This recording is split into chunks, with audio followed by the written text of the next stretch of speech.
Joined a chorus of voices criticizing the increase in electricity tariffs for some consumers. The president of the Nigeria Labour Congress, Ajaero, is joining us now. Good to see you and thanks for your time.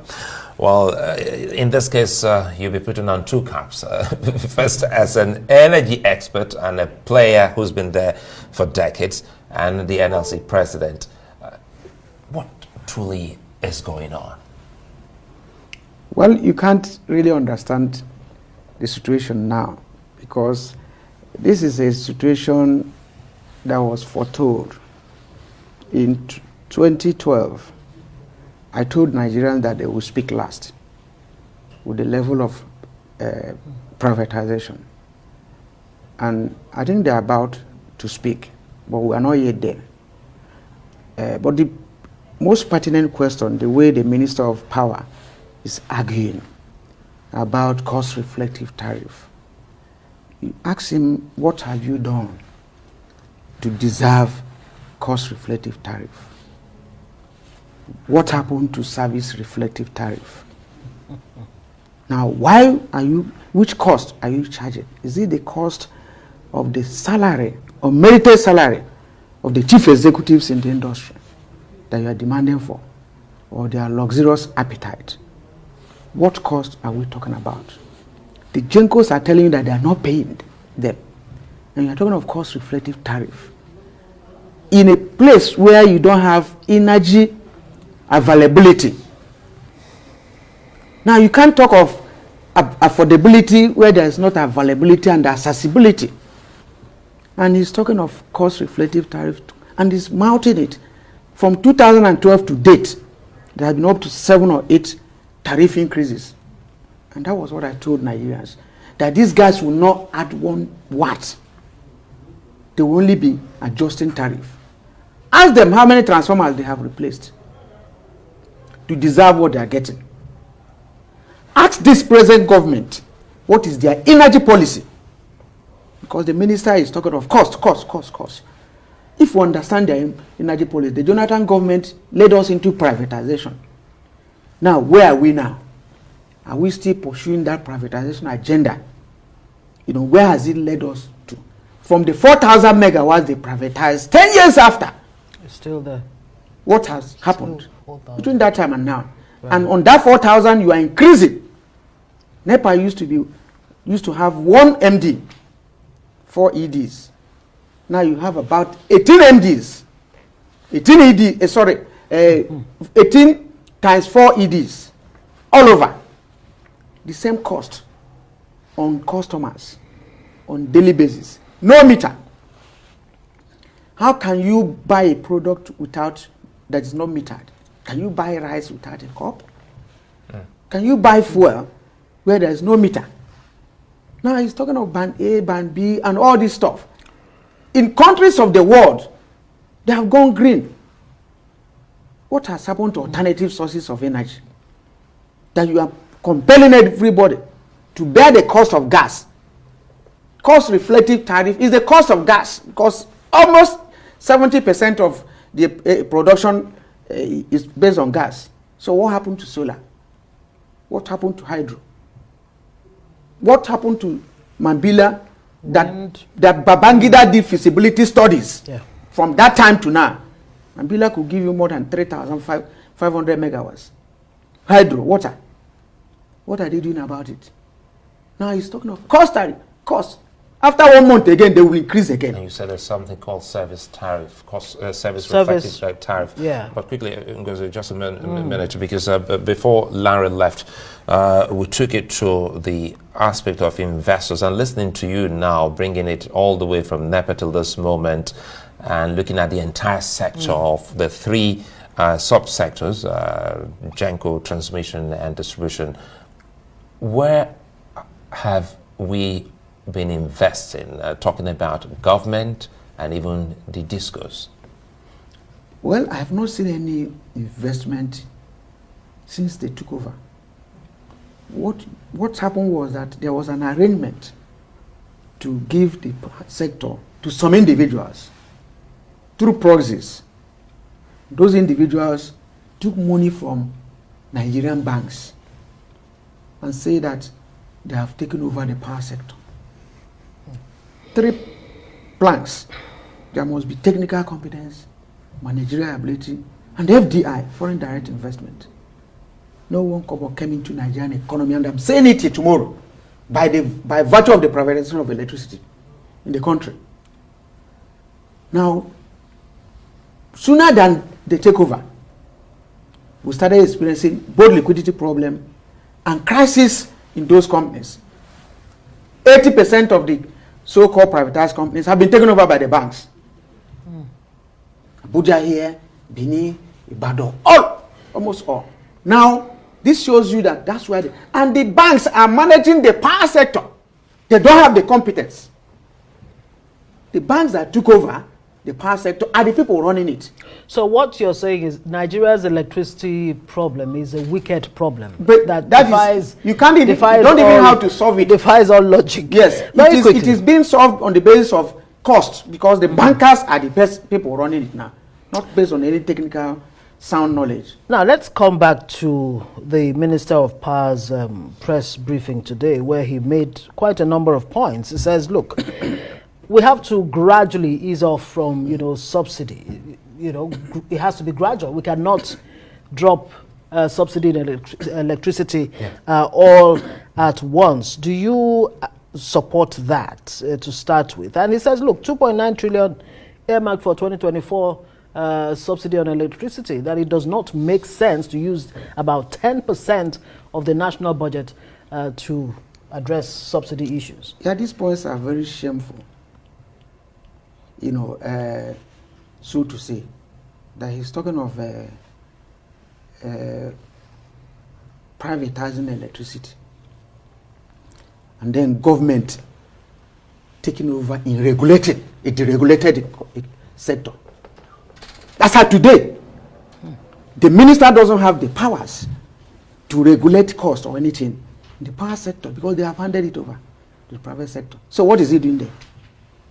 2, they don't have right to subsidize a private man's business. Tell him I said so. If Ajaero bought a disco and then you are subsidizing me higher than the tune at which I bought the disco, what do you think he's doing? Tell him it's a prodigal economy. The entire power sector was sold at about 400 billion. And he's telling you that this year alone, that they will subsidize by 2.something trillion. Tell him, what is he doing there? Another person's business, private business. So all this is saying to some of us who knew that they privatized over 10 years ago, and they told us that government has no business in business. Right. So what is he doing now? So I don't really act. That's why I said, let them come up to tell us whether they have taken over the power sector and they are now micromanaging it, or is it still in the hands of the private sector and they are subsidizing other people's business. Up to 67%. Yes. According so we need to, when we get this, some of us can now give informed commentary on them. What exactly should be the way forward in a sustainable way? Not this back and forth, or it's cost reflective, it's not cost reflective. Recall the Gencos are being owed by government alone about $2 billion. What is the way forward? What needs to be done? What are the critical steps that must be taken now if Nigeria's energy sector will be fixed? Well, I think we got it wrong from the beginning, because you don't privatize what does not exist. The beginning, of course, would be the privatization. Of the privatization 2013. process. Yes, yes. Right. You don't, by that time, in fact, it was President Yaradua that said, wait a minute, for about 3 years, let us see whether we can, improve the sector before you privatize, so that you don't privatize darkness. You don't privatize what is not in existence. Now, where do you start? The power generation aspect. They have built about 4, 5, 6 power plants. Papalanto, Motosho, Girigu, and all that. When they build, they give it to private people. And the areas they are building these power plants, the sources of energy is not there. Political power plants. If I'm from a community, I'll build a gas plant in my community when there's no gas. So I will now construct a gas pipeline, probably from Bayelsa to Lagos or to Sokoto, far from it. Because the diversity of energy sources in Nigeria are such that Yola, Meduguri, whatever you do solar, the heat there will assist you. Enugu, Benue, Kogi, the coal deposit there. One plant built by ESCO in South Africa generates about, that is run by coal, about 2,000 megawatts. Maybe Katsina and other areas, you look at wind turbines. Right. And maybe the Niger Delta area, the gas and whatever. And then you see all the Niger state areas where you have hydro plants. You have a mix. And then by the time we have sufficient power generated, you can now look at the transmission network, which is the vehicle. And they're not telling you about GE contract. What has that got? When they gave GE contract to construct lines that will convey about 8,000 megawatts. When we have 8,000 megawatts already, that contract is out of place. You know, let's see if we can close on this. Listening to you, first you were so pained to see that some of the discos are being run by non-experts. And I recall, we've really come a long way, Ajaero. I recall a decade ago we had this conversation where you fought that the legacy staff must not be eased out. So some of them are still there. Are you saying these experts, coupled with their expertise and your institute, the Power Institute, have not been able to give, you know, knowledge, suggestions, as you've just highlighted, to these investors or takeovers to actually get us to where we are? Well, I don't think they are even listening. The minister that is talking now, since he came on board, he has not met with the representatives of the workers to seek for advice.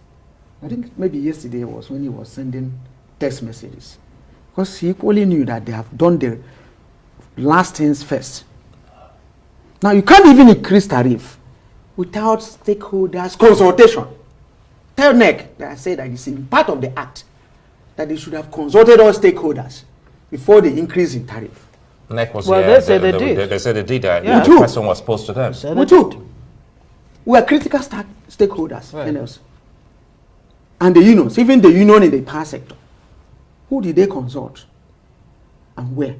Now, like I was saying, they are not taking the advice. And what they did was to ease off the legacy staff, you know, for whatever reason, and brought those with laptop, you know, and then for the account to balance. That is what happened. The legacy staff you are talking of, I'm not saying they are the best, but they held the system up to that moment.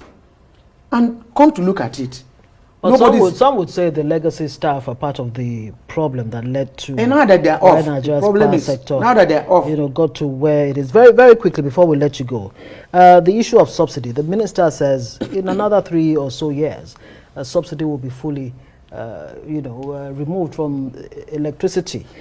Nigerians spend about $22 billion annually on generators, individuals and organizations. If Nigerians can do this, don't you think subsidy really may not be sustainable? Which one comes first? Which one? Power, availability, or subsidy? Because he's talking of whether he removes subsidy or not, and we're still on 4,000 megawatts. What is the impact? That's the question. Yeah. Now, you are still bringing us to where we were. Let Nigerians have power. All over the world, privatization is a post-industrialization concept. There must be availability before you now determine who manages it. There's no country in the world where the private sector developed their energy sector. No country. But the Nigerian state rushed to say they're handing over to the power sector. 10 years after, no private company has built a power plant to generate anything. It is still the same old, inefficient, according to them, NEPA, that they rushed to buy, and they're still managing it up to today. It's a good place to leave it. Mr. Joe Ajaero, NLC President, thank you very much for joining us on News That. We hope the next time you're here.